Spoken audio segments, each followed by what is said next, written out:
Hello mga inahan. O, sayo sa buntag mga inahan magpalit ko og bugas mga inahan og sudan. So, a day in my life na may dalawang pares na kambal for today's video mga inahan. Pumunta ako ng palengke mga inahan kasi wala kapalakan yung pang-agahan mga inahan. So, nag-isip na naman ang inahan ng ulam. So, tangkong lang ang naisip ko mga inahan. Bumili ako ng dalawang tali tapos bigas ng 3 kilo o may pagkain na tayo. So, habang nagkakape ako mga inahan, naghahagpat ako ng gulay. Hayaan yun ang aking Tagalog mga inahan. Basta maintindihan lang yan. Tapos hindi ko napansin mga inahan, napatay pala yung lutuan ko mga inahan. So ayan na, sinindihan ko na ulit. Tapos nagisa ko ng mga lamas mga inahan. Ginisa ko na rin ng yung bumili pala ako ng isang lata na giniling mga inahan. Hinati ko lang para sa gabi mga inahan. May sahog na naman ako sa ulam. Ay hindi pala bukas pa pala yan mga inahan kasi iba na nung lutuin ko sa gabi.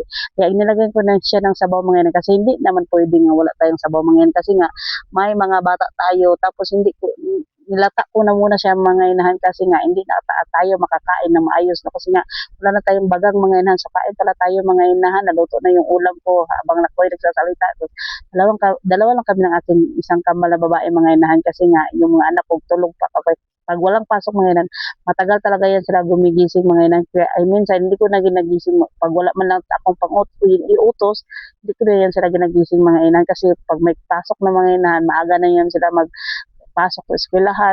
Ang grade 2 ko, alas 5 yung klase nila. So, mahirap na talaga yan sila gisingin pag may pasok na. So, hinayaan ko na lang muna kahit ganyan yan sila.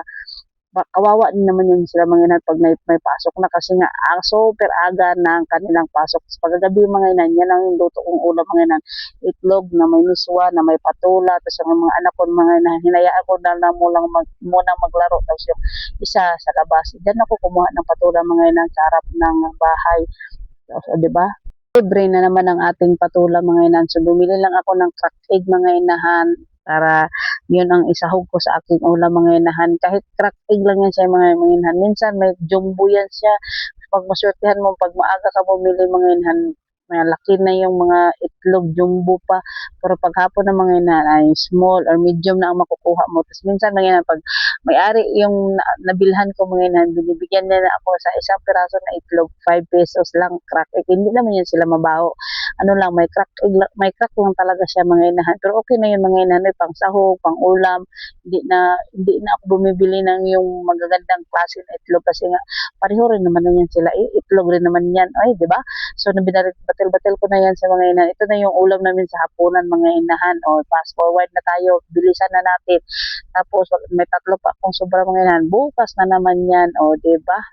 Sold na naman ang ulam. O, iwan ko na lang ano yung partner ko doon. Tapos, nilagay ko na yung itlog. Hindi ko napansin. Wala pa pala yung miswa. Hindi ko pala nalagay ang miswa. Nahuli. Dapat una ang miswa bago ang itlog na huli lang pero okay rin mga yan, hindi naman yan malata ang itlog. Tapos pila lang man ang kanang miswa ay dali rin na siya maluto mga inahan. So yun na, saksak dinagol na ito salita ko dito mga inahan. Pagkatapos ko palang magluto dyan mga inahan ng itlog na may katula, okay na yun na ulam mga inahan. Masarap din na yan mga inahan, laman na yan dyan at ganado na naman tayong kumain ito. So yun lang mga inahan, salamat sa panonood at magandang gabi, bye.